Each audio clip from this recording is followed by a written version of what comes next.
Hello, this is Model R3102 here. This video is just going to talk about the overview of Trainfest 2013.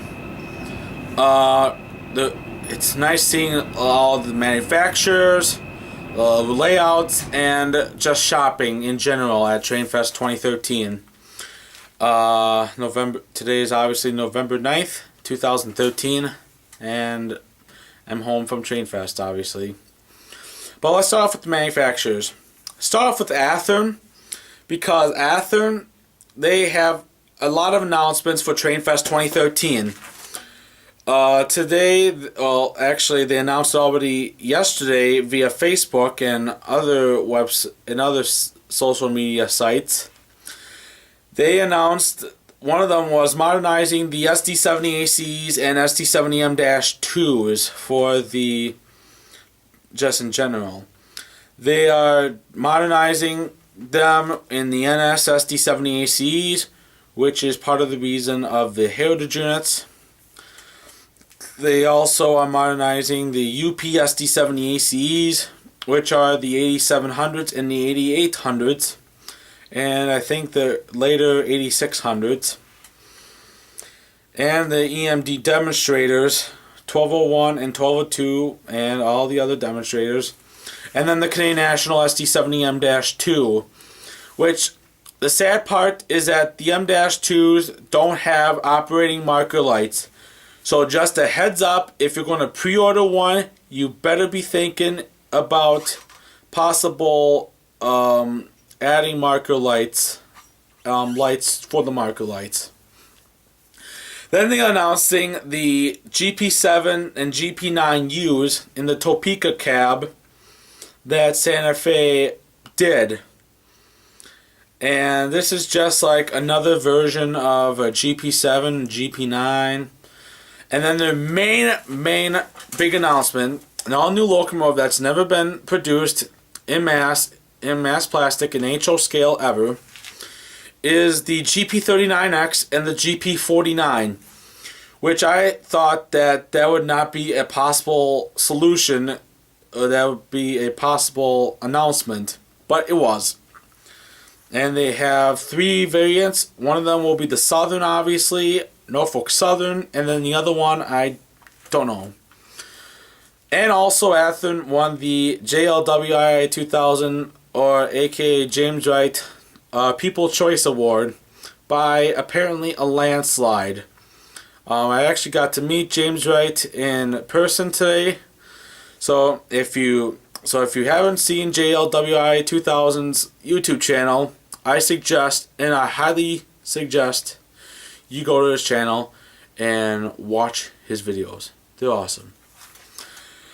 MTH, they have their heritage units as well as Athearn.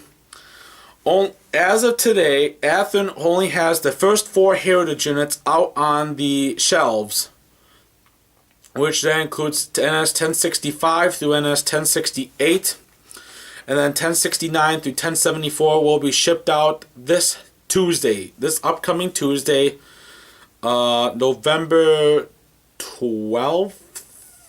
Or probably, I think it's Tuesday the 12th. MTH obviously has all their NS heritage units out. They also announced at Trainfest the GP38-2s as their announcement, which if you have the internet, obviously, or if you can do it online, you can actually look at the MTH's 2014 HO scale catalog, and it will tell you all the road numbers and road names that they're going to announce for the GP38-2s. This also includes the 2 national train show announcements, which are the Dash 9s and the later version GEVOs. When I mean later version GEVOs, I mean later version ES44ACs. That includes the Iowa Interstate, NS, later CSX, etc. Atlas is back for the first time since 2011 after they did not show up to Trainfest this year in 2012 because of Hurricane Sandy. which, as usual, keep your hearts and thoughts and prayers to everyone that was in Hurricane Sandy, even though that was last year. Think of those who died in that storm. And then soundtracks. This is the first time that they brought a new decoder to Trainfest. Well, it's a new decoder that they're showing at Trainfest for HO scale. It is the TSU IM1000, which is a aftermarket tsunami decoder for the Intermountain locomotives. This includes the SD40-2Ws and the GEVOs for sure, and probably others. And then, well, basically that's it that I can say. But for the most part, let's get to what I all bought at Trainfest. So, let's get to that. So, what I bought at Trainfest was this Intermountain ES44AC in the NS Heritage Scheme number 8103. You may have a better look down here. But yeah, this is with Loksound. This is my first locomotive with ESU Loksound. This locomotive, I bought it from Lombard Hobbies out of Lombard, Illinois. And their deal was that Intermountain GEVOs with DCC, no sound, $99. And then the ones with sound, $155. And guess what version I got, obviously? The Loksound version. So I basically just spent $155, not including tax, that I just said. But there is tax in it that I spent on a sound-equipped unit. This is more than $120 off retail. That is a deal that you cannot beat. I picked up 3 freight cars, all of which came from Jetco's Hiawatha Hobbies out of Waukesha, Wisconsin. And this is a WSOR 50-foot double plug door boxcar with the Model Railroader 75th anniversary of the company. Next, I got a Athearn ready to roll. These are all Athearn ready to rolls. ACF 2970 2-bay hopper car in the chassis system paint / Western Maryland. And this car costed $24.98, but all Athearn rolling stock at Jetco's Hiawatha Hobbies store out of Waukesha that was at Trainfest today. They had 25% off all Athearn rolling stock. So this one was $14.24. This was like 18 something, I can't remember.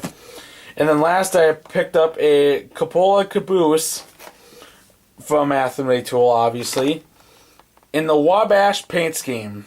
This would be perfect once I get the NS 1070 in the Wabash paint, once I ever get that, because I'm trying to save some money for getting the Illinois Terminal Heritage unit once that comes out in the next week or two.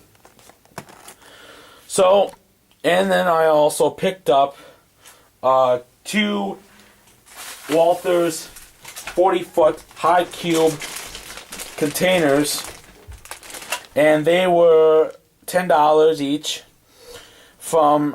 and bought this from my local hobby store, Engine House Services, out of Green Bay, Wisconsin.